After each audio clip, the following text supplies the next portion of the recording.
इसी के साथ साथ श्री नसरीन बानो वर्तमान में नगर पालिका परिषद की अध्यक्ष हैं शाहाबाद हरदोई से, वो समाजवादी पार्टी में आज सम्मिलित हो रही हैं। श्री कमलेश पाठक पूर्व ब्लॉक प्रमुख हरपालपुर बहुजन समाज पार्टी छोड़कर आज समाजवादी पार्टी में शामिल होने आए हैं। यद्यपि मेरे पास सैकड़ों नेताओं की सूची है, मैं मीडिया के सामने इस प्रेस वार्ता के बाद उपलब्ध करा दूंगा। तो मैं आप सबका स्वागत करता हूं समाजवादी पार्टी में शामिल होने के लिए, और पत्रकार भाइयों का भी धन्यवाद देता हूं कि काफ़ी लंबे समय के बाद माननीय राष्ट्रीय अध्यक्ष जी के समक्ष आज वार्ता के लिए आए हैं। उनका भी हम धन्यवाद करते हैं कि आप आज प्रेस वार्ता पर यहाँ पर आए हैं। तो मैं सर्वप्रथम कैप्टन इंदर सिंह पाल से अनुरोध करूँगा कि वो 2 शब्द मीडिया के सामने बात रखने का कष्ट करें।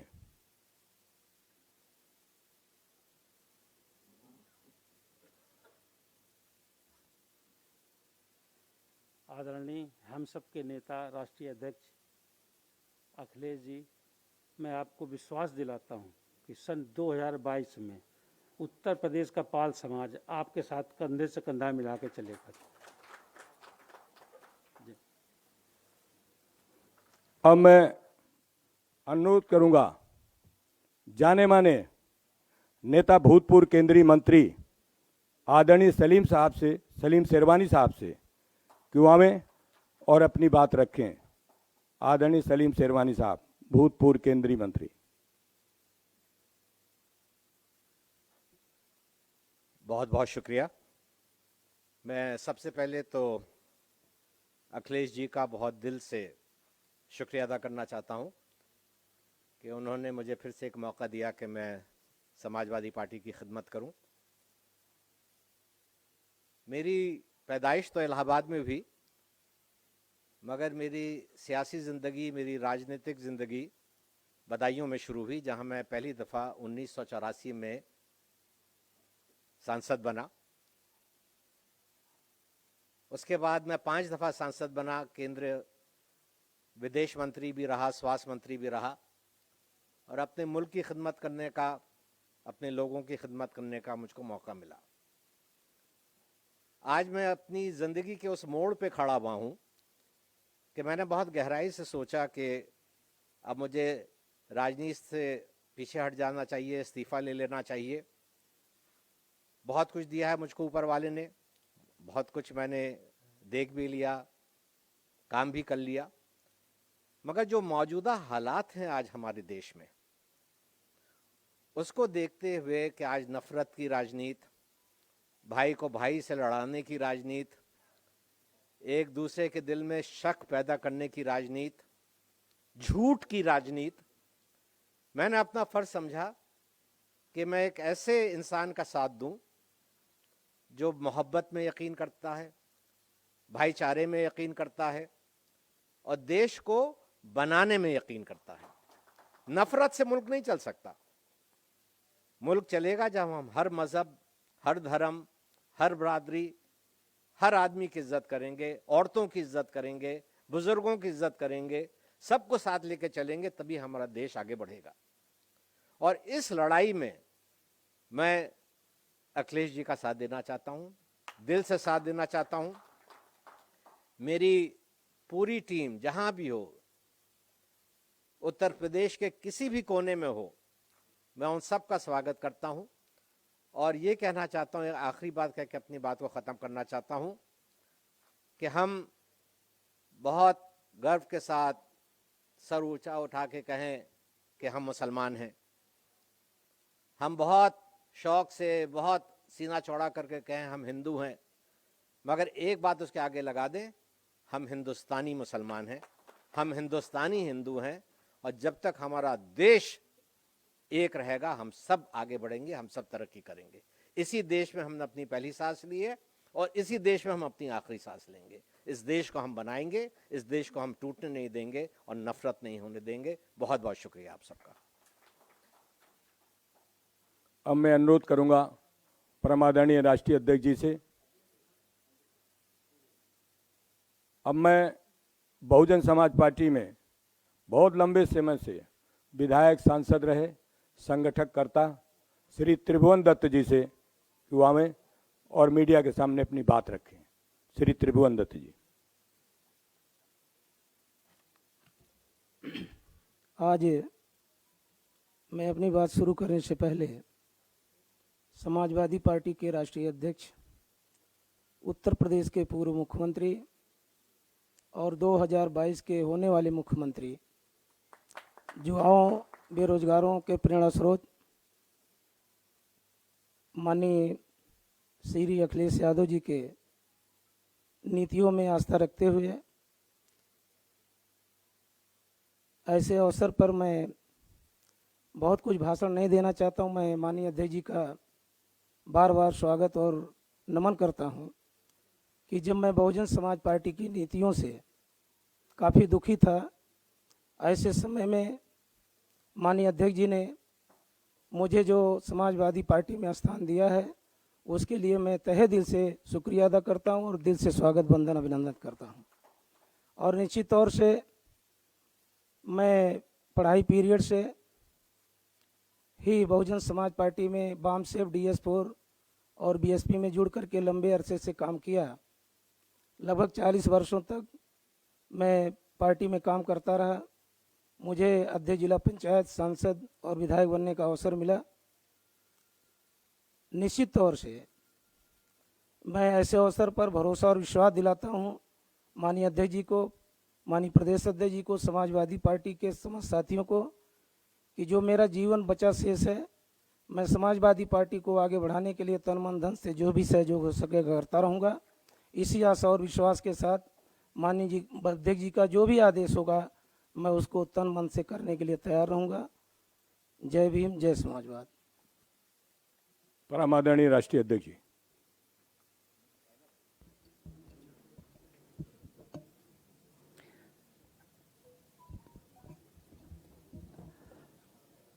हमारे साथ मंच पर आदरणीय सलीम शेरवानी साहब और बड़ी संख्या में जो आज समाजवादी पार्टी में शामिल हो रहे हैं, मैं सभी लोगों का बहुत बहुत स्वागत करता हूं, बहुत बहुत बधाई देता हूं।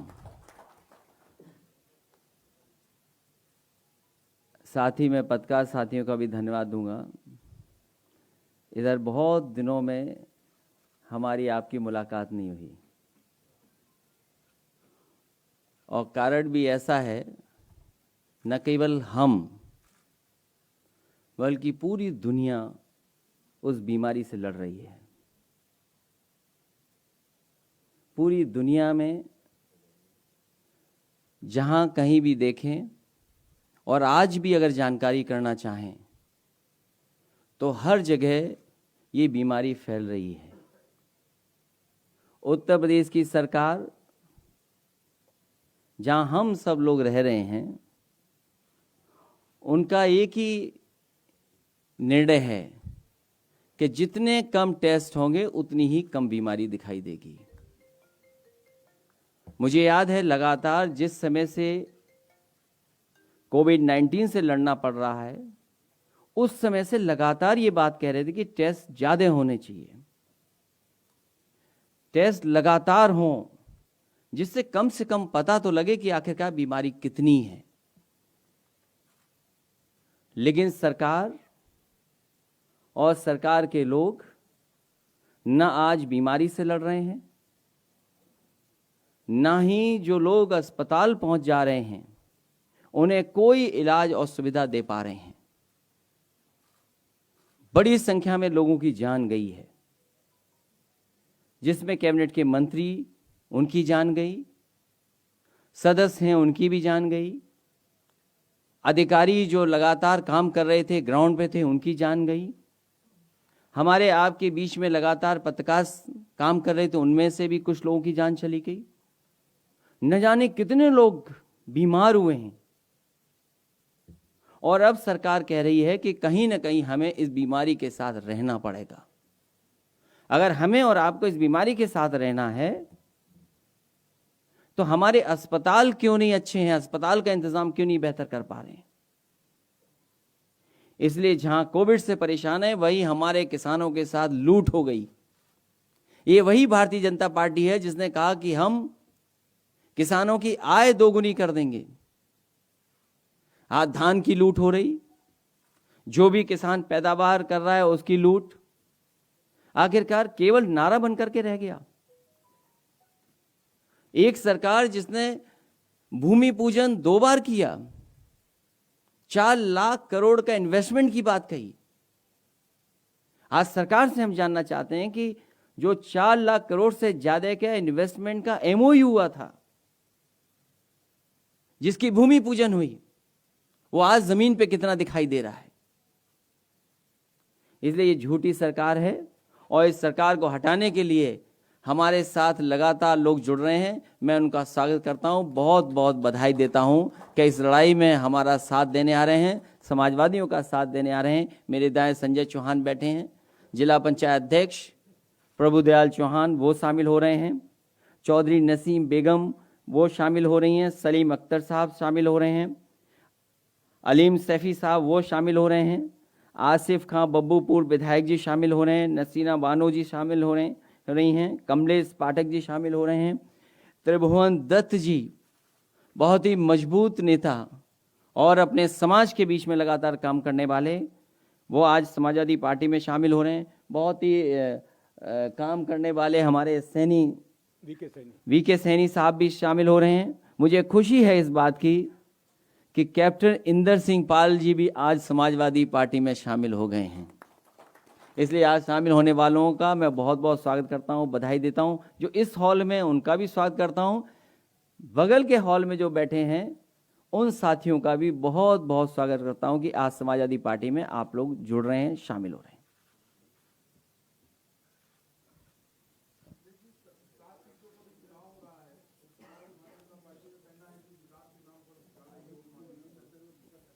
हाँ, 4 लाख करोड़ से ज़्यादा और उसके बाद एमओयू हुए हैं।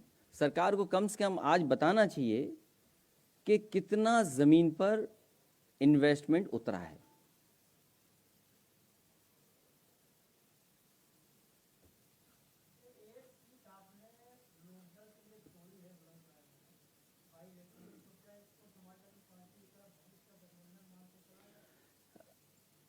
भविष्य में, क्योंकि हमारे साथ संजय चौहान जी भी बैठे हैं जो समाजवादी पार्टी से चुनाव लड़े थे। भारतीय जनता पार्टी ने बेईमानी न की होती तो आज वो सांसद होते। इसी तरह महान दल के भी हमारे लोग साथ हैं, केशव देव मौर्य जी, और लगातार पार्टी का प्रयास होगा कि लोगों को जोड़ा जाए, लोगों को जगह दी जाए।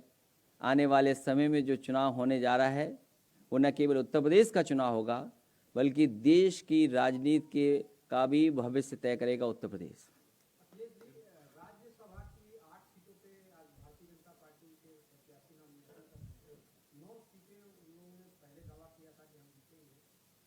हम बीएसपी में भी एक प्रत्याशी खड़ा करने का काम किया। चर्चा यह है कि अंदर खाने बीजेपी और बीएसपी का ये टैक्स हो रहा है कि वो चुनाव जिताने का काम करेंगे। अभी 3 बजे तक आपको और हमको सबको इंतजार करना चाहिए।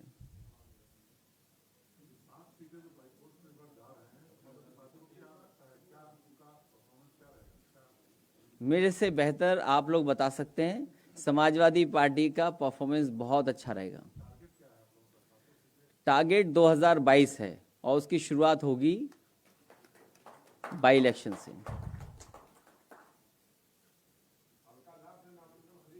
तो मैं कह रहा हूं आपको इंतजार करना चाहिए 3 बजे तक का।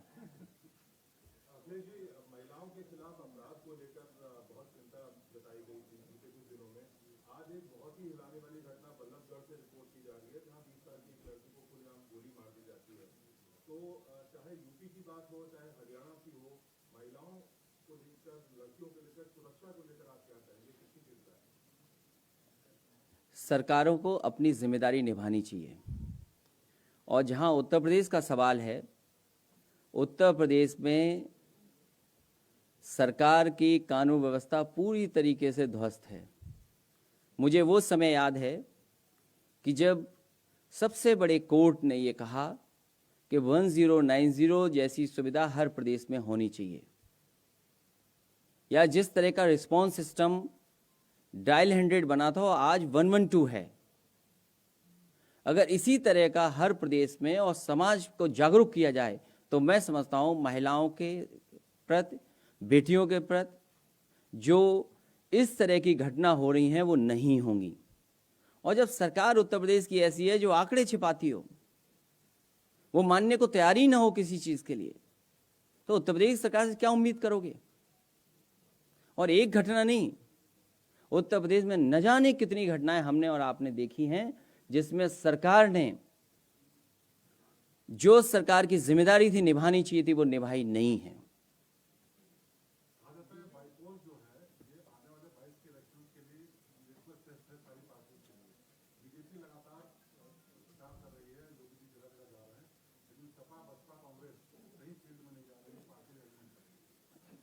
समाजवादी पार्टी लगातार काम कर रही है और जब परिणाम आएगा तो फिर हम और आप यहीं पर बैठ करके एक बार बातचीत कर लेंगे।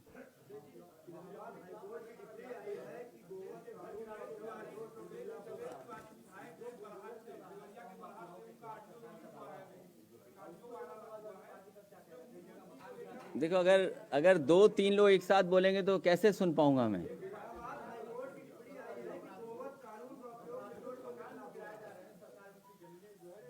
ये सरकार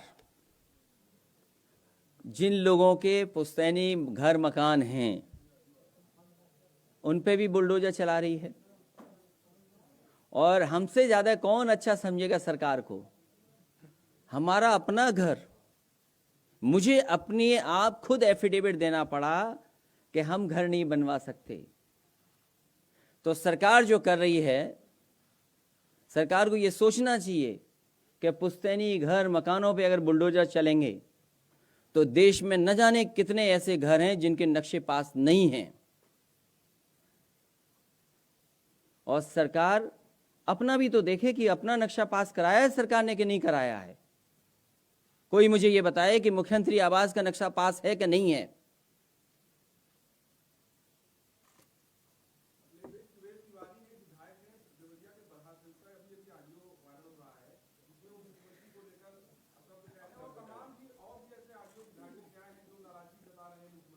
ये विधायक टेक्नोलॉजी को नहीं समझते होंगे इसलिए सब कुछ बोल गए। मैं उनको बधाई देता हूं कि उन्होंने कम से कम सच तो बोला।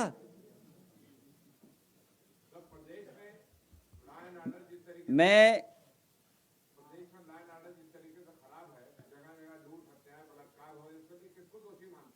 सरकार, मुख्यमंत्री खुद, जब मुख्यमंत्री जी ये कहेंगे कि ठोक दो तो प्रदेश में पता ही नहीं है किसको ठोकना है। इसलिए मैं धन्यवाद देता हूं। मैं अपने सभी साथियों का स्वागत करता हूं जो आज समाजवादी ही हैं और समाजवादी पार्टी में शामिल हुए। मैं बहुत बहुत बधाई देता हूं। इसी तरह लगातार पार्टी में शामिल करने के लिए काम करते रहेंगे और उत्तर प्रदेश को खुशहाली के रास्ते पे ले जाने के लिए समाजवादी पार्टी काम करेगी।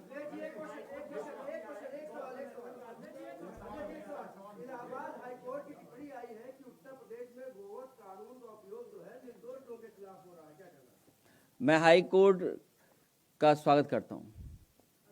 कहीं ना कहीं उन्होंने पूरी जानकारी ली होगी, उनको जानकारी मिली होगी। और सरकार कैसी आप नहीं जानते। आप सच लिख दीजिए, अगर ना आप जेल चले जाएं तो बताइएगा। कितने पत्रकार जेल चले गए, एफआईआर लिख गई उन पे। एक पत्रकार अभी भी जेल में है। तो यस तो बोल रहे हो, सच तो बोल दो। अगर सच बोले और जेल ना चले गए तो बताइएगा। इसलिए जनता तैयार है उत्तर प्रदेश की इस सरकार को हटाने के लिए। जब कभी जनता को मौका मिलेगा तो आप देखिएगा कि किस तरीके से सरकार हटती है। बहुत धन्यवाद।